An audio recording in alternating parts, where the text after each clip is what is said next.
Onedd gorsedd fydd, cododd Iesu, I wirionedd orsedd fydd. Gewch chi eistedd. A gawn ni plygu'n pen mewn gweddi.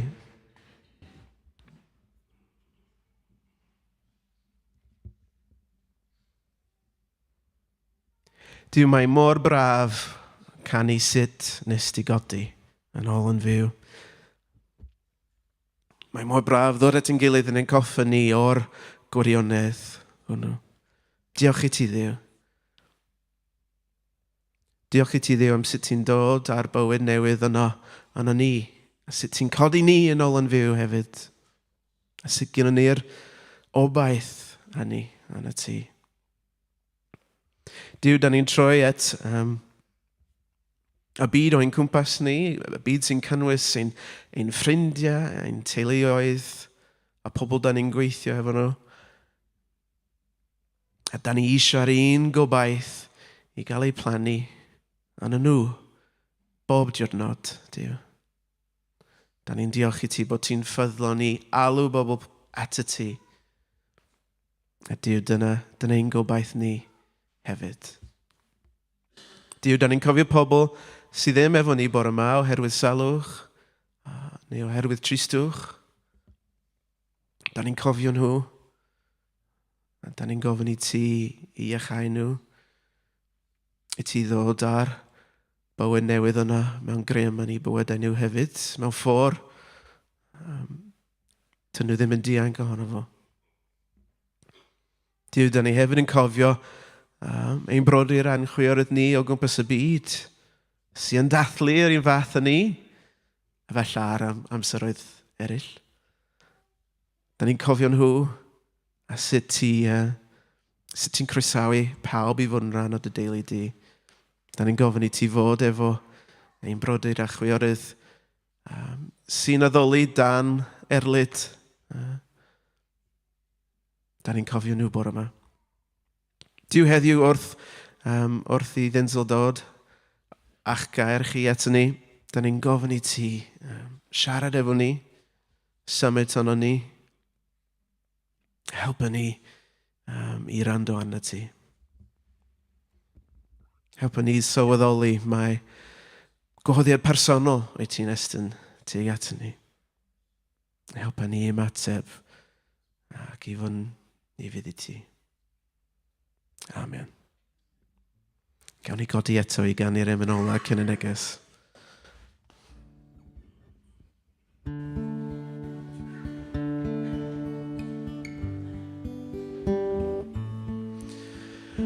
Mae Iesu fy ngharu, mae'n dweud hynny'n glir, nid wyf neu heiddi, ond dyma yw'r gwir.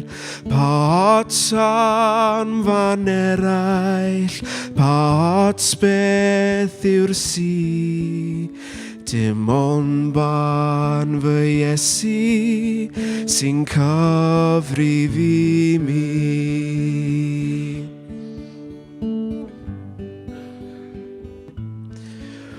Rwy'n werth fawr i Iesu ei drysor o'i fi, mi dalodd bris uchel ar groes Calfari, i brynu fy mywyd a maddau fy mai. Does dim byd all wneud i ddongharu fi'n llai.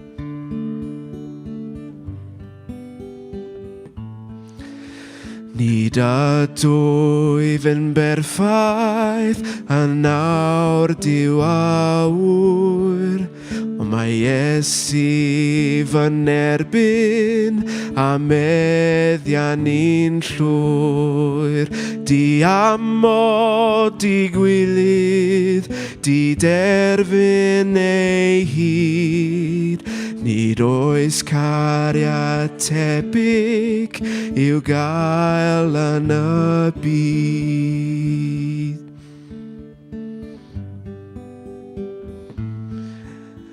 Anghofiodd pob siom a phob drwg fi o'r blaen, a mestyn yn dair at yr hyn sy o'mlaen.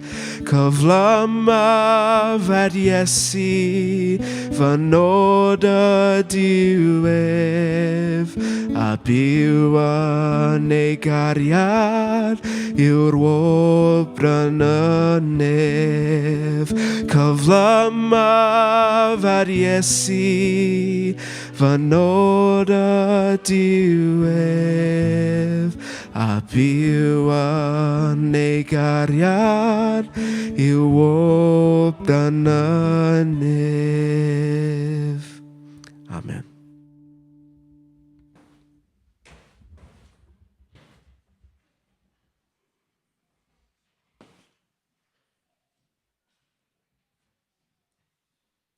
Diolch yn fawr iawn Trey am arwain y rhan gyntaf yna. Felly, jyst rhai cyhoeddiadau cyn bod ni yn mynd yn ymlaenau. Da ni'n diolch i'r criw sydd wedi bod yn gwneud cawl a chwmni dros y misoedd diwetha, drwy fisoedd y gaeaf.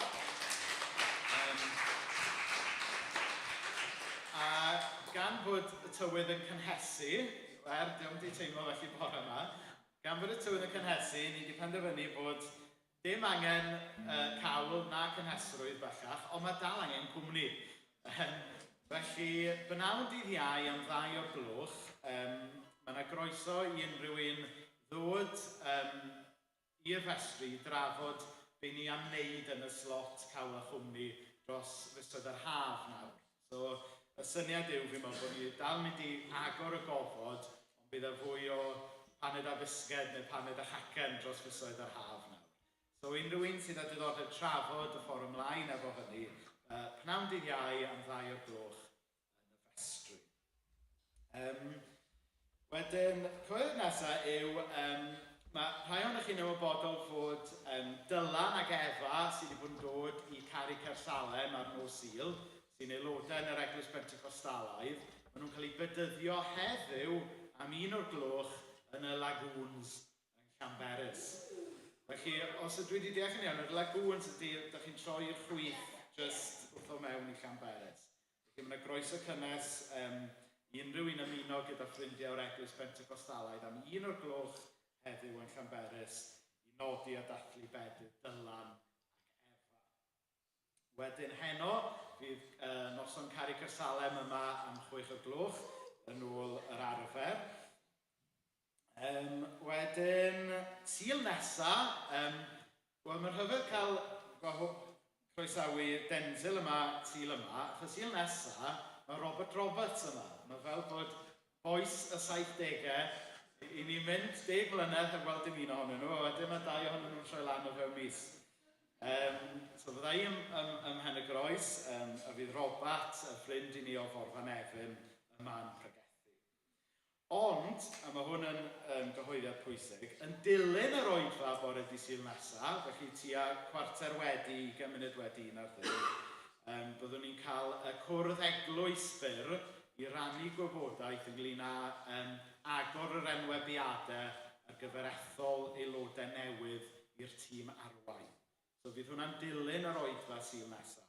Os ych chi'n methu bod yma Sul nesaf, peidiwch â phoeni oherwydd jyst rhannu gwybodaeth fydd yn digwydd yn y cwrdd yna. A wedyn fydd yna gwrdd eglwys mewn rhyw 6 wythnos lle byddwn ni yn pleidleisio. Mae'n siŵr bod chi eisiau bod yma i'r cyfarfod yna. Felly, unrhyw un fydd ddim yma Sul nesaf, byddwn ni'n rhannu'r gwybodaeth ar e-bost beth bynnag.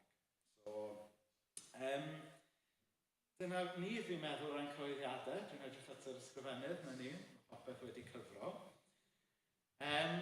iawn, cyn bod y plant yn mynd lawr grisiau, dwi am wahodd y Leri a'r plant i gyd fyny'r ffrynt nawr, fi'n meddwl, a mae Leri am rannu gair ynglyn â beth mae'r plant mynd i fod yn dysgu bore yma. A gyda chael diolch i bawb sy'n helpu fi ofalu ar ôl y bechgyn bore yma, achos mae Menna yn Iwerddon gyda'r côr. Felly dwi'n flying solo pen wrthos yma. So mae Leri jyst mynd i rannu gair bach nawr.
Dad, i ni yn diolch bod ti'n cerdded gyda ni gyd ar lwybr bywyd. Ac i ni'n gweddio bydd y plant bore yma yn cael profi y wefr o adnabod yr Iesu sy'n cerdded lwybr bywyd efo pob un ohono.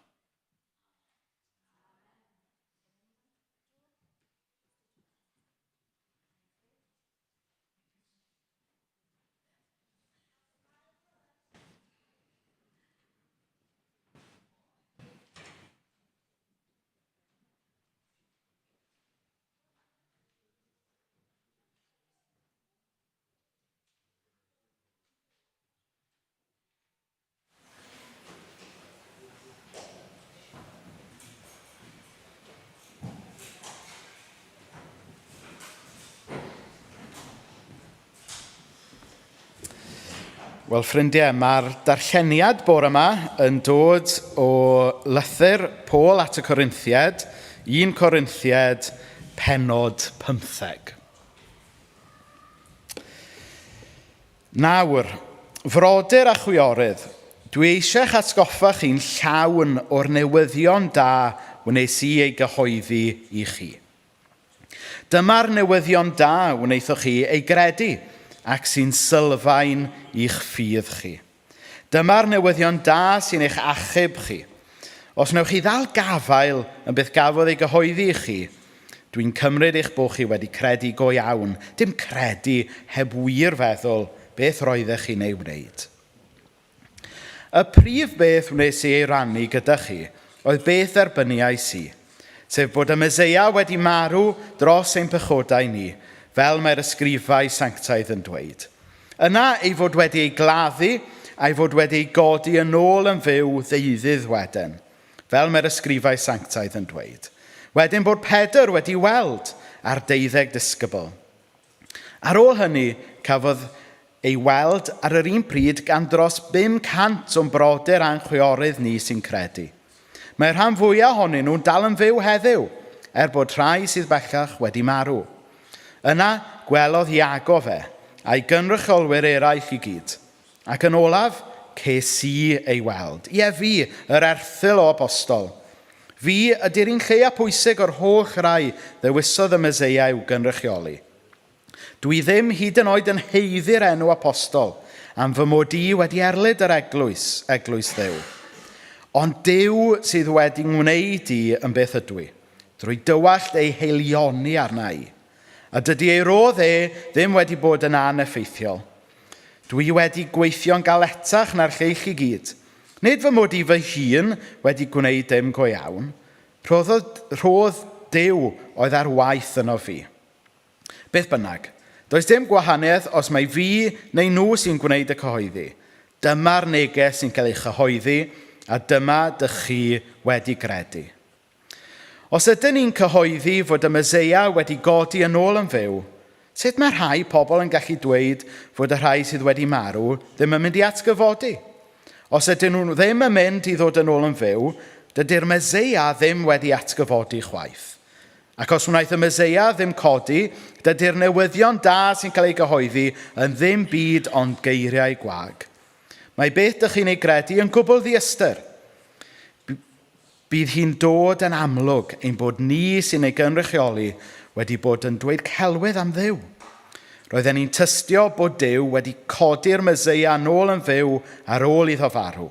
Ac yntau heb wneud hynny, os ydyn ni wir fod y rhai sydd wedi marw ddim yn mynd i atgyfodi. Os ydy'r rhai sydd wedi marw ddim yn mynd i gael eu codi yn ôl yn fyw, wnaeth y Meseia ddim dod yn ôl yn fyw chwaith. Ac os na chododd y Meseia, mae beth dych chi'n ei gredu yn wastraff amser, dych chi'n dal yn gaeth i'ch pechodau. Ac os felly, mae'r Cristnogion hynny sydd wedi marw yn gwbl golledig hefyd. Os mae dim ond ar gyfer y bywyd hwn dyn ni'n gobeithio yn y Meseia, dyn ni'n pitio yn fwy na neb. Ond y gwir ydy bod y Meseia wedi godi yn ôl yn fyw. Mae e fel y ffrwyth cyntaf i ymddangos adeg y cynheuaf. Fe ydy'r cyntaf o lawer sy'n mynd i gael ei codi. Wel, byddai'r bendith Duw ar ei air i ni. Nawr, cyn i Denzil ddod i fyny i agor y gair i ni, o'n i jyst eisiau rhannu gair byr am yr hyn nathon ni glywed yn Llanw. Fi oedd rhai ohono ni yng ngwyl Llanw wythnos yma, ac oedd yn wythnos bendithiol iawn. Nath na un cwrdd ddechrau am 7 o'r gloch, a fi oedd rhaid i bobl reslo i ddod â fe i ben am 10 o'r gloch y nos, sy'n arwydd fi'n credu o ysbryd Duw yn gweithio ymhlith i bobl. Ac ymhlith y bethau gafodd ei rhannu, un gwirionedd pwysig nath Stuart Bell, y prif siaradwr, rannu, nath ddod yng nghof i nawr wrth ddarllen y bennod yma am yr atgyfodiad, yw fod eglwys Iesu Grist yn cochi dim un aelod i farwolaeth. Wirionedd pwysig yn dydy. Dyw eglwys Iesu Grist yn cochi dim un aelod i farwolaeth. Mae unrhyw un sy'n dod i gredu yn Iesu Grist yn net gain i'r eglwys Gristnogol. Achos, by definition, mae yn amhosib i eglwys Iesu Grist cochi unrhyw un i farwolaeth. Denzil, dewch i fyny. Mae o yn hyfryd cael Denzil yn ymuno gyda ni heddiw. Mae Denzil oedd yn hen athro i yn y Coleg Gwyn pan o'n i yn hen athro. Dwi'n gobeithio mod i ddim wedi pechu dweud hynny.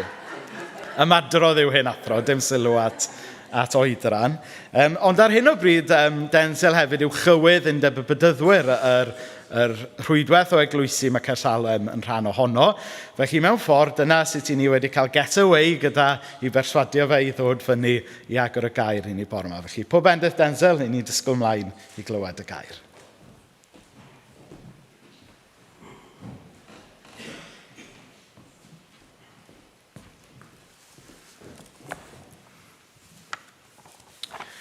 Wel ie, bore da i chi gyd. Mae'n hyfryd cael bod yma yn wir. Nes i ofyn i Rhys Llwyd pa bryd ydw i'n cael dod i bregethu yng Nghaersalem, Rhys Llwyd, a dyma fi yma heddiw. Rhan o'r daith mae'r llywydd yn wneud o gwmpas y cymanfaoedd, a chi sydd yn cynrychioli cymanfa Arfon. Fi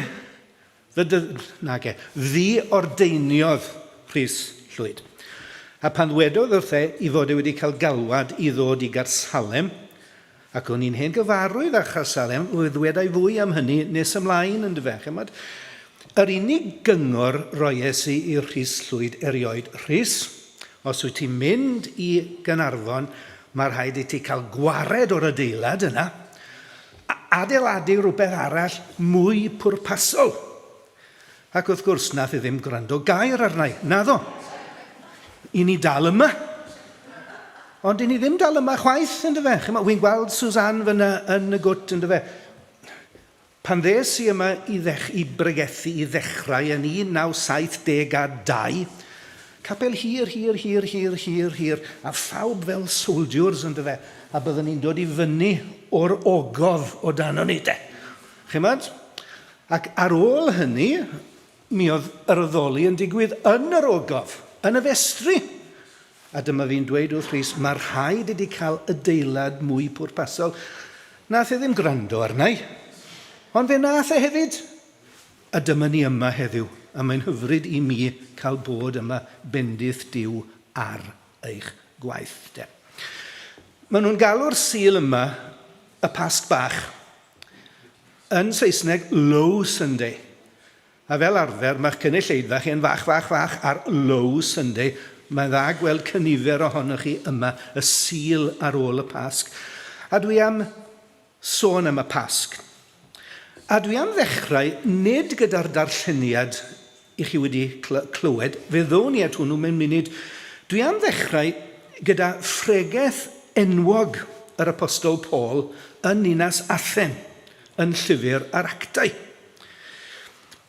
Dwi'n eisiau chi droi at hynny, gewch chi droi at hynny ymlaen pan ewch chi adre. Penod 17 yn llyfr yr Actau. Dyma yr apostol, mae'n cyrraedd Dinas Athen, a mae'n cael ei gythruddo o weld yr holl gof golofnau i'r diwiau Groegaidd. A'r ffaith bod y bobl yn mynnu addoli y diwiau yma. Ac fe ddechreuodd ddadlau gyda meddylwyr y ddinas, y stoiciaid a'r epicwriaid. A mae'n dweud rhywbeth fel hyn, peidiwch a mynd ar ôl y diwiau marw yma.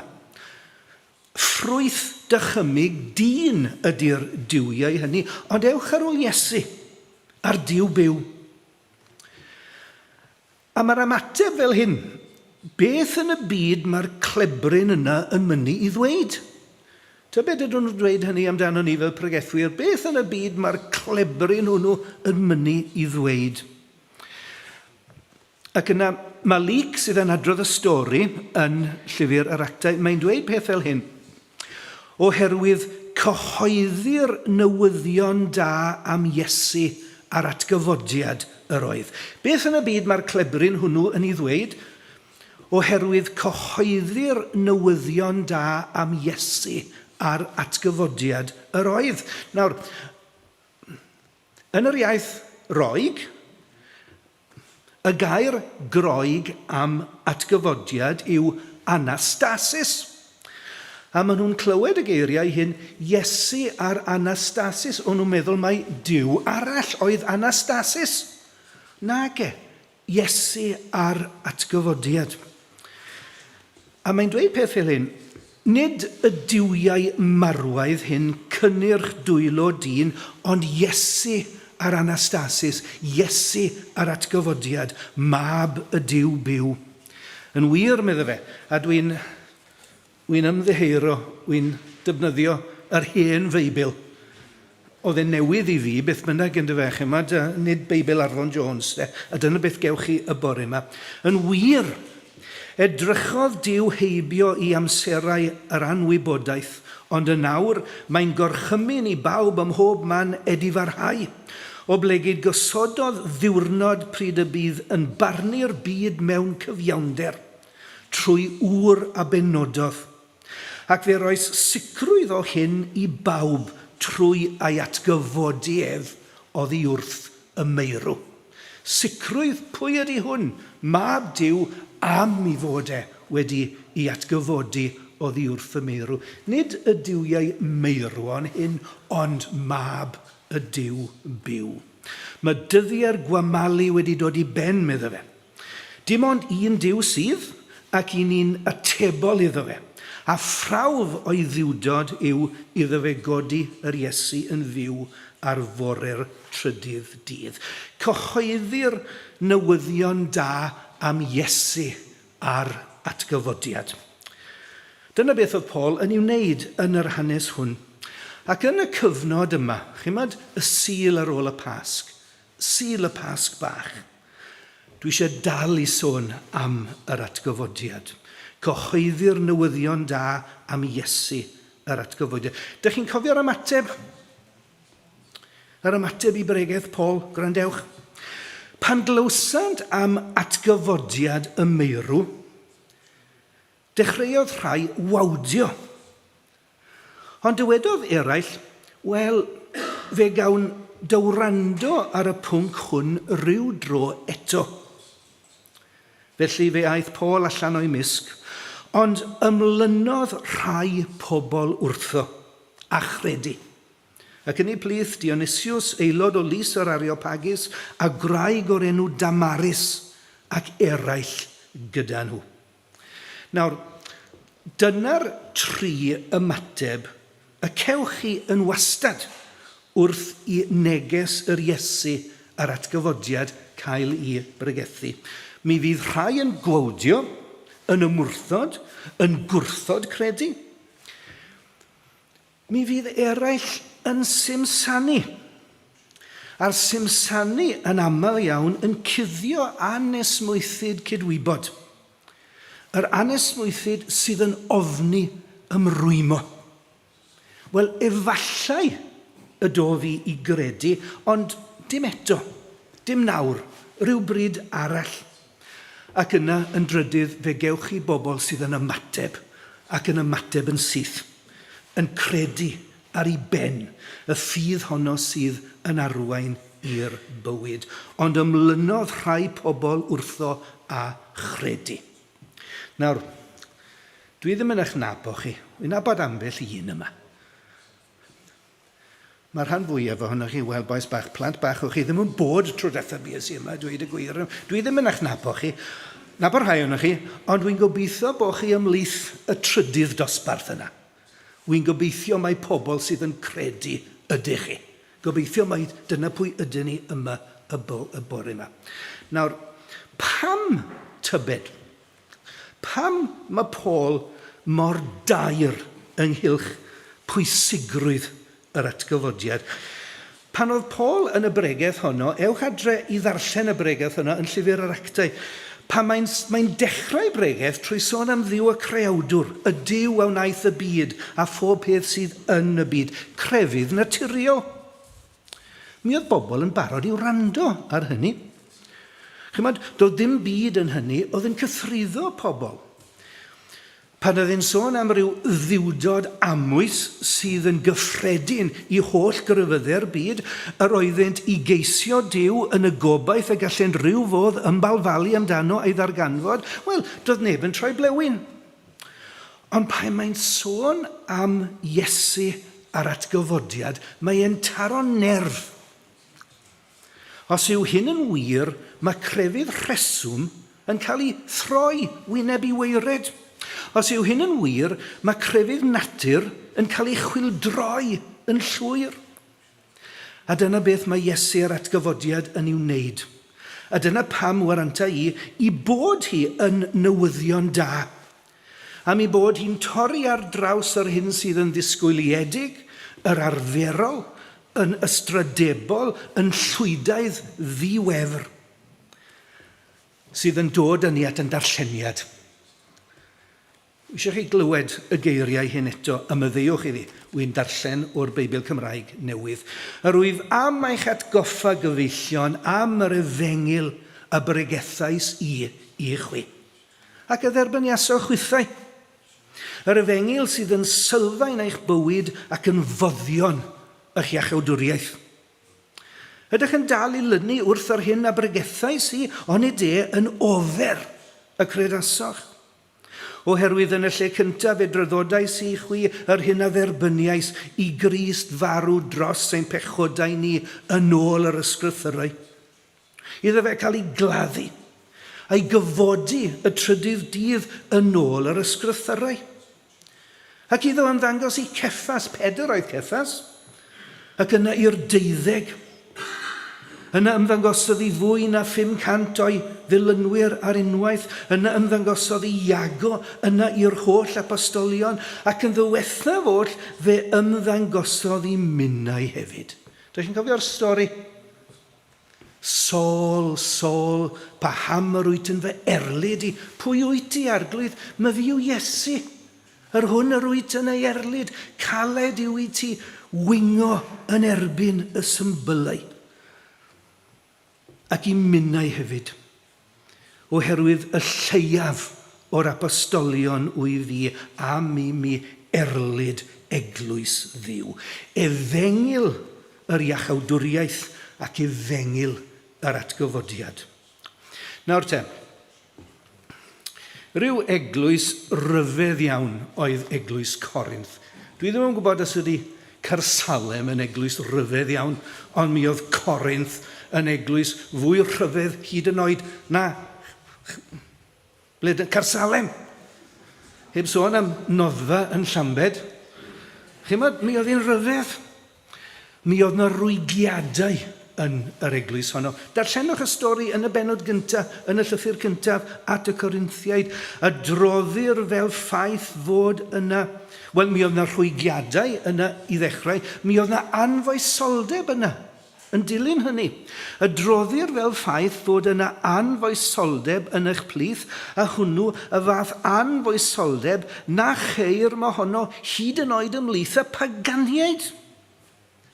Mi oedd arferion yr aelodau, neu rhai ohonyn nhw beth bynnag, gobeithio mae rhai ohonyn nhw oedd hi, ymhell i slaw yr hyn y byddwch yn ei ddisgwyl gan ddilynwyr yr arglwydd Iesu. Ac ar ben hynny, mi oedd yna rhai o'r aelodau o'r gynulleidfa o'n nhw'n sgeptigaidd iawn ynglyn â'r atgyfodiad. Y syniad yma bod Iesu Grist wedi codi o blith y meirw. A nawr, os pregethir Crist i fod wedi ei gyfodi oddi wrth y meirw, sut y mae rhai yn eich plith yn dweud nad oes atgyfodiad y meirw? Beth mae Paul yn i'w wneud? Ydy fe'n i torri nhw allan? Nag yw. Dyw e ddim yn i torri nhw allan o gwbl. Beth mae'n ei wneud yw i disgyblu nhw ynghylch i moesoldeb ac yn ei goleio nhw ynghylch ffeithiau mawr y ffydd. A dyna beth i ni fod. Di ni ddim yma i droi neb allan, ond i ni fod i gynnal yn gilydd a dysgu'n gilydd fel y gallwn ni wella yn bywydau o ran yn bywyd personol ac o ran yn dealltwriaeth o'r athrawiaethau ac o'r hanfod y ffydd i hun. A nawr, os pregethir Crist i fod wedi ei gyfodi oddi wrth y meirw, sut y mae rhai yn eich plith yn dweud nad oes atgyfodiad y meirw. Dyw e ddim yn ei torri nhw allan, mae'n i dysgu nhw, i goleio nhw ynghylch y ffydd, i goleio nhw ynghylch mawrion ffeithiau yn Cristnogaeth ni, y newyddion da am Iesu a'r atgyfodiad. Ond wrth gwrs, dydy dynion marw ddim yn codi. Pawb yn gwybod hynny. Dydy dynion marw ddim yn gwybod. O'n i ddim os wnaethoch chi glywed, nid y flwyddyn hon ond llynedd mi oedd yna drafodaeth ar y radio bore dydd Sul rhaglen John Roberts yn dyfe. Holi bobl ynghylch Sul y Pasg ar atgyfodiad. Ac oedd un ohonyn nhw, chymod, a dwi'n ei nabod hi'n iawn, da chi'n ei nabod, dwi ddim yn ei sôn amdani hi. Mae'n fardd, mae'n alluog, mae'n dda. Mae'n pregethu. A dyma hi'n dweud, wel na, allwch chi byth y credu hynny. Dydy dynion marw ddim yn codi. Mae profiad yn dweud hynny. Beth sydd gyda ni fan hyn ydy darlun. Rhyw fath o allegory, delwedd, nid ffaith. A dyma bobl Corinth ganrifoedd mawr yn ôl yn dweud, wel, beth bynnag am dystiolaeth ar y fengil, beth bynnag am brofiad ar apostolion, beth bynnag am reality y bedd gwag, beth bynnag am y ffaith ddiymwad bod yr arglwydd Iesu yn fyw, A mae rhai, medd Paul, yn eich plith yn dweud nad oes atgyfodiad y meirw. Dydy dynion marw ddim yn codi. Nawr, mae yna oblygiadau i hyn, a dwi am sôn amdanyn nhw y bore yma. 3 pheth, beth mae Paul yn ei ddweud yn gyntaf ydy hyn. Os nad oes atgyfodiad fel ffaith, nid fel darlun, nid fel delwedd, nid fel allegory, nid fel eglureb, nid fel myth, ond fel ffaith. Os nad oes atgyfodiad fel ffaith, mae'n ffydd ni yn dwyllodrus ac yn wag. Os nad oes atgyfodiad y meirw, nid yw Crist wedi ei gyfodi ychwaith. Ac os nad yw Crist wedi ei gyfodi, gwagedd yw'r hyn a bregethir gennym ni, a gwagedd hefyd yw eich ffydd chwi. A ninne hefyd wedi yn cael yn dystion twyllodrus i ddiw, a mae'n bod wedi tystiolaethu iddo gyfodi Crist. Ac yntau heb wneud hynny, os yw'n wir nad yw'r meirw yn cael ei cyfodi. Oherwydd, os nad yw'r meirw yn cael ei cyfodi, nid yw Crist wedi ei gyfodi ychwaith. Os nag ydy dynion marw ddim yn codi, wel, dydy Crist ddim wedi codi. A chelwydd, twyll, anwiredd yw honni dim byd yn wahanol. Ond, yn heiriad ni ydy hyn. Heiriad y ffydd Gristnogol yw bod Crist wedi cyfodi.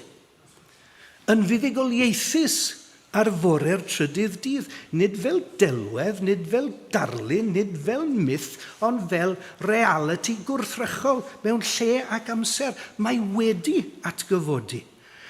A pheidiwch am meddwl am eiliad. Dwi'n siarad â chi fel ffyddloniaid. Peidiwch am meddwl am eiliad a'ch bod chi yn twyllo'ch hunan trwy gredu hynny. Crist a orchfygodd fore'r trydydd dydd. Cododd ein gwaredwr, daeth o'i rwymau yn rhydd fel ffaith, nid fel delwedd, nid fel darlun, nid fel metafor, nid fel allegory, ond fel ffaith. Gwisgodd ei ogoniad sydd yn ddisglair iawn wedi gweld ei harddwch ninnau lawen hawn. Crist a orchfygodd fore'r trydydd dydd. Cododd ein gwaredwr, daeth o'i rwymau yn rhydd. Os nad yw Crist wedi codi, medda'r apostol Paul, gwagedd yw'r hyn a bregethir gennym ni, a gwagedd hefyd yw eich ffydd chwi. A ninnau hefyd wedi ein cael yn dystion twyllodrus i ddiw. O'n i'n dweud wrth Susan ar y dechrau, hyfryd gweld ambell i wyneb o'r hen gyfnod yn dy fech. Pa bryd ddechrau chi yma i ddechrau? Wel, 1972 oedd hi. O'n i'n 19 mlwydd oed, gewch chi wneud y sums yn dy fech. O'n i'n fyfyriwr yn y Coleg Gwyn ym Mangor, a des i yma i bregethu.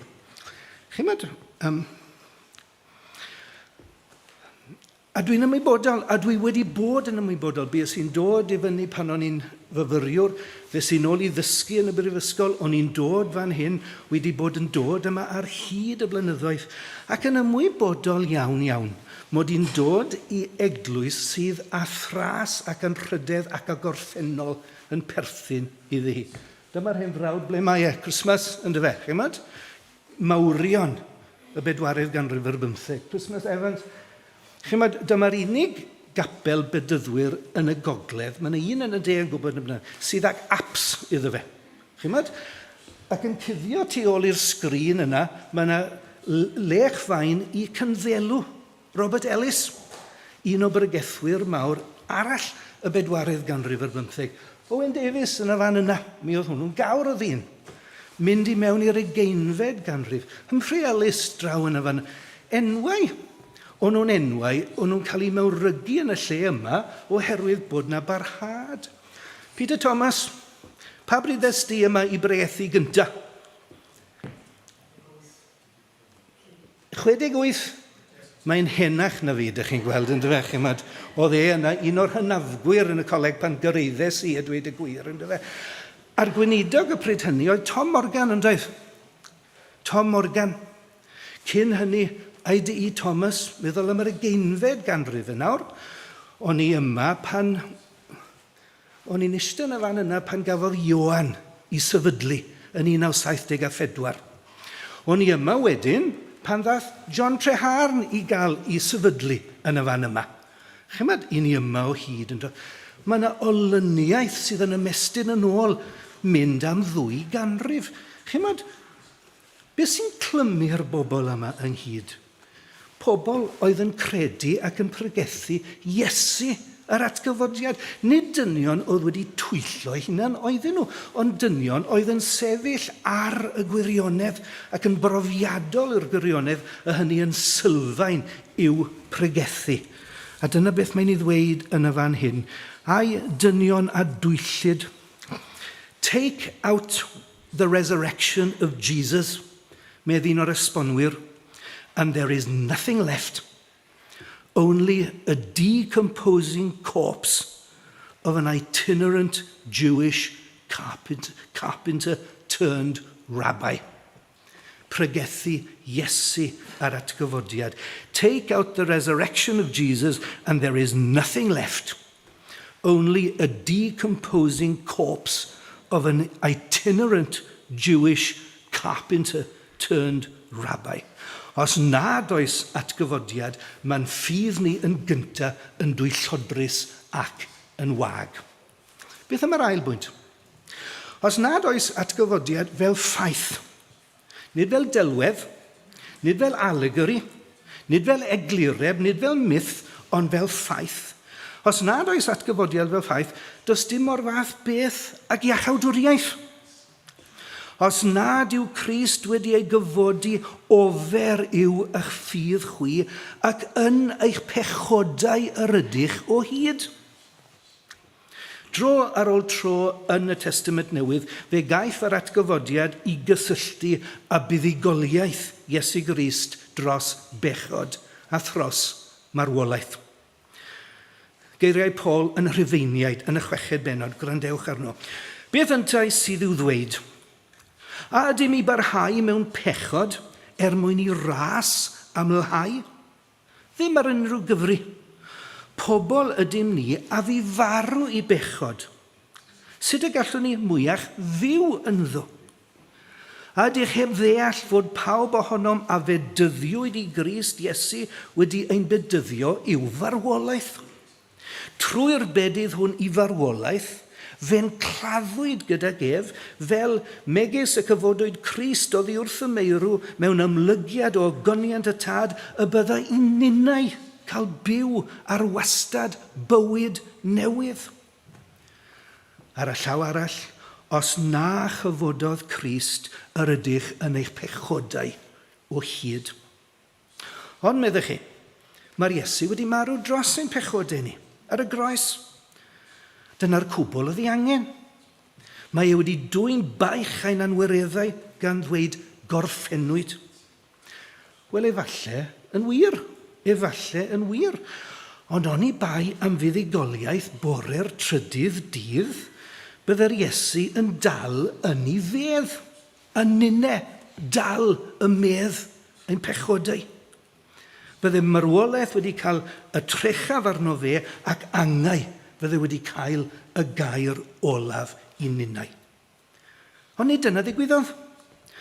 Cafodd Iesu i dryddodi i farwolaeth dros ein camweddau ni a'i gyfodi un cyfiawnhau, geiriau Paul eto yn y Rhufeiniaid. Mae'r marw ar atgyfodi ynghlwm yn ei gilydd. Fedrwch chi ddim yn cael un heb y llall. Does neb wedi dweud y peth yn well.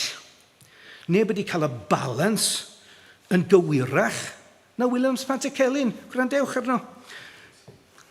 Gwel, ar y croesbren acw, gyfiawnder mawr yn ne, doethineb a thrigaredd yn gorwedd mewn un lle, a chariad anfesurol yn nawr i gyd yn un, fel afon fawr lyfeiriol yn rhedeg at y dyn. Cynefin iawn a dolir a gŵr gofidus fi, dwy'n tangnefedd rhyfedd ac iechyd llawn i ni. Fe ddygodd ein doluriau yn clwyfau bob yr un trwy rym tragwyddol gariad o fewn i gorff ei hun, ac yna atgyfododd. Yn ogoneddus iawn, daeth bore teg a hyfryd yn ôl stormus ddi brynhawn, fe dorodd rym yr angau, a gorodd ddryser bedd, balmantodd ffordd o'r ddeiar y nawr i ganol hedd. Mae yna iachawdwriaeth i ni, mae yna fyddeiant trwy'r groes, ac yn y gwaed, ie, ond iachawdwriaeth yn ei chyflawnder am fod Iesu Grist wedi atgyfodi ar fore'r trydydd dydd. Ac yna yn drydydd ac yn fyr i gloi. Os nad oes atgyfodiad fel ffaith, nid fel delwedd, nid fel darlun, nid fel metafor, nid fel allegory, nid fel eglureb, ond fel ffaith. Does dim o'r fath beth a gobaith am y dyfodol. Y mae yn dilyn, medd Paul. Y mae yn dilyn hefyd fod y rhai a hunodd yng Nghrist wedi darfod amdanynt. Os ar gyfer y bywyd hwn yn unig yr ydym wedi gobeithio yng Nghrist, na ni yw'r bobl fwyaf truenus o bawb. A gawn ni weld ein hynwyliaid yn y nefoedd. Na chi gwestiwn i chi. A gawn ni weld ein hynwyliaid yn y nefoedd. Mae'n arfer gyda ni yn y de, beth bynnag, dwi'n gallu cofio ar Sul y Blodau, dych chi'n mynd i rhoi blodau ar y beddi. Dych chi'n neud hynny yn y gogledd? Dylen ni wedi cofio hynny i ni wneud hynny. Chymod? Di llun wythnos i ddiwetha, bys i lawr yn Treforys yn rhoi bedd, rhoi blodau ar fedd mam yn Llystad, ac yna bedd mam gi yn atgi. A gawn ni weld ein hynwyliaid yn y nefoedd. Mae bob amser yn beth sy'n cyffwrdd â'ch calon. Mae'n eich clymu chi wrth y bobl sydd wedi mynd o'ch blaenau chi.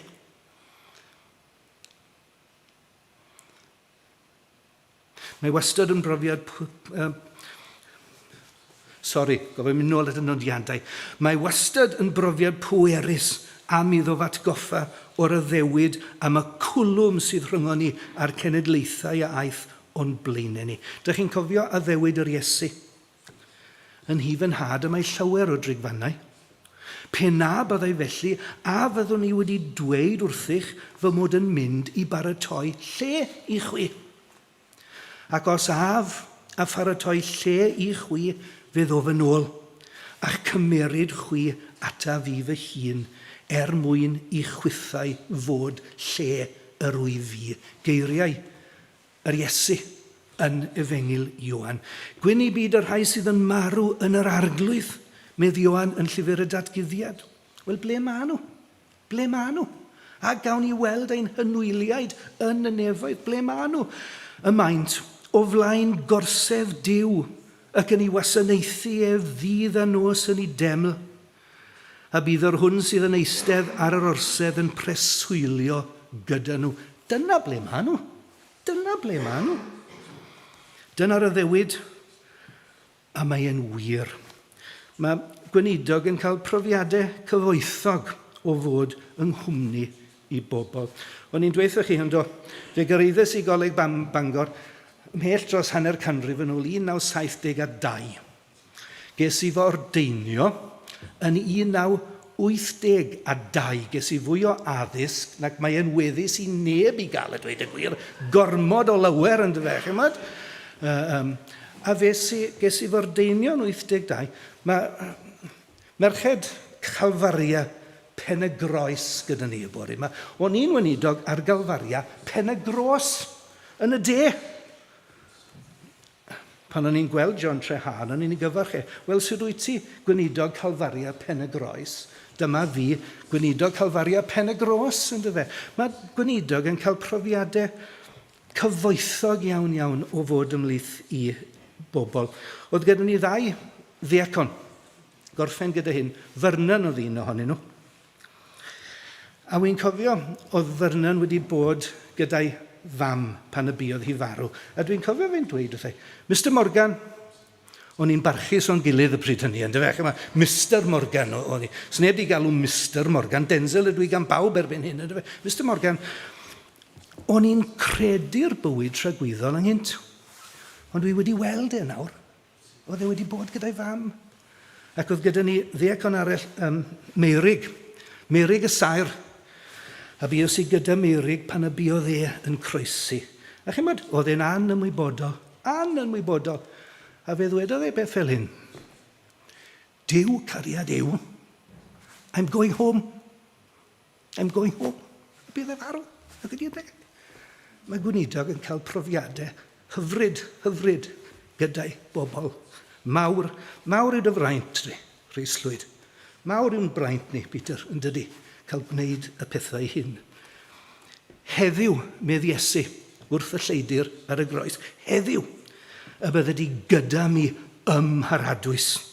Os ar gyfer y bywyd hwn yn unig, yr ydym wedi gobeithio yng Nghrist na ni yw'r bobl fwyaf triennus o bawb. Ond nid pobl driennus ydym ni, ond pobl y fuddugoliaeth ydym ni. Dwi'n dweud hyn wrth bobl Noddfa yn Llambed. Dwi'n dweud wrthych chi fel bobl Carsalem, Caernarfon. Nid pobl driennus ydym ni, ond pobl y fuddugoliaeth. Bendigedig fyddo Duw a thad ein harglwydd Iesu Grist o'i fawr drigaredd, fe barodd e fe'n gennym ni o'r newydd i obaith bywiol trwy atgyfodiad Iesu Grist oddi wrth y meirw. I etifeddiaeth na ellir na'i difrodi, na'i difwyno, na'i difa, fe saif hon yng nghadw yn y nefoedd i chwi. Bendith arnoch chi, mwyn ei enw. Amen. Gadewch i ni wyddio. Gadewch i ni blygu pen. Diolch i ti ar holl alluog ddiw am yr efengil sanctaidd. Pan oeddem ni mewn carchar tywyll di rhoes di'n oleuni nefol, o aid yr hyfryd wawr ar led, golau e ddeiar lydan, halleluia, amen, i ni'n dyganmol di y bore hwnnw arglwydd am i ni fod yma. I ni'n diolch i ti am atgyfodiad ar arglwydd Iesu. I ni'n diolch am y Pasg, i ni'n diolch am y Pasg bach, ac i ni'n diolch am oleuni y fuddugoliaeth wyt ti wedi rhoi i ni. I ni'n diolch bod yr Iesu wedi marw dros ein pechodau ni. I ni'n edifarhau eto am ein byau, ond i ni'n diolch am wyrth y bywyd newydd ac am yr atgyfodiad gogoneddus ar fore'r trydydd dydd. Bendithia ni fel cynulleidfa, bendithiad i'r eglwys hon, bendithia pob un teulu sydd yn cael ei gynrychioli yma, cofion gwlad ben llywydd tirion, dy gyfiawnder fyddoi grym, a chofio'r byd o feddyg da yn ei angen, tyrd yn glai a llwyr iach ei holl ddyluriau. Gyfynwn hyn yn enw Iesu. Yr hwnna dysgodd i gyd weddio gan ddweud, ein tad, yr hwn wyt yn y nefoedd, sancteiddiar dy enw, deled y deyrnas, gwneler dy wyllus, megis yn y nef, felly ar y ddeiar hefyd. Dyro i ni heddiw ein bara beunyddiol, a maddau i ni ein dyledion, fel y myddeiwn innau un dyledwyr, ac nag arwai ni brofedigaeth, eithi'r gwared ni rhag drwg, canis eiddo ti yw'r deyrnas, a'r nerth, a'r gogoniant, yn oes eisoedd. Amen. Gawn ni godi a canu efo'n gilydd.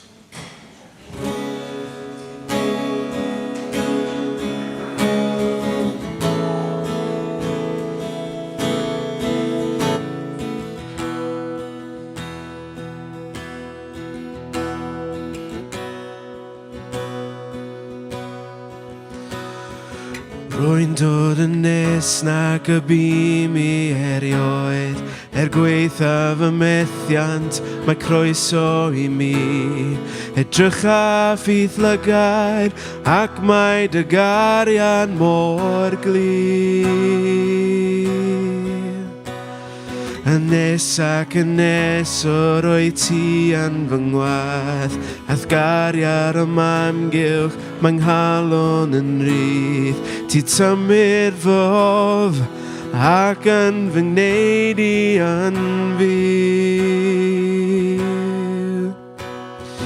Darwyn iddo ti fy mechor am gwarth, naw oedd y groes, roi fy neiroi, roi fy'n dod nawr i lle ddylwn fod, adrefydd gwmni fewn eithgol, dar at y tir o'n dod, yn tywall y moliant am serch, rwy'n ildio nghalon mae'n ormod nawr, rwy'n sydd yn ddyfnach i fel nydd gariad.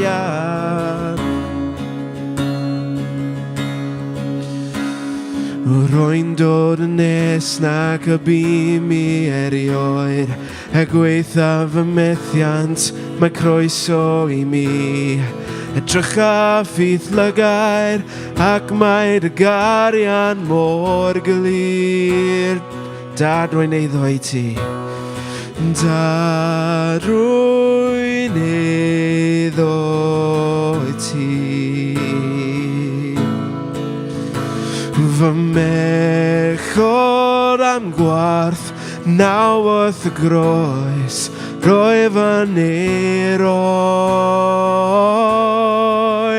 roi fy'n dod nawr i lle ddylwn fod, andrefydd gwmni fel neithgol, dar at y tir o'n dod, yn tywall fy moliant am serch, roi'r ildio nghalon mae'n ormod nawr, rwy'n sydd yn ddyfnach i fel idd gariad.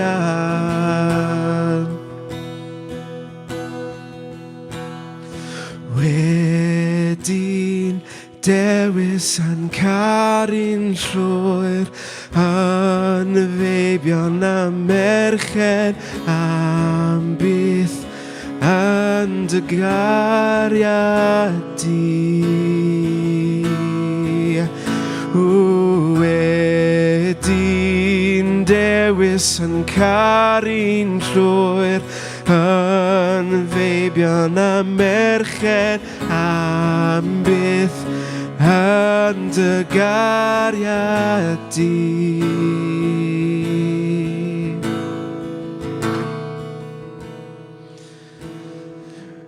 Rwy fy'n dod nawr i lle ddylwn fod, adrefydd gwmni fel neithgol, dar at y tir o'n dod, yn tywall y moliant am serch, rwy'n ildio nghalon mae'n ormod nawr, rwy'n sydd yn ddyfnach i fel idd gariad.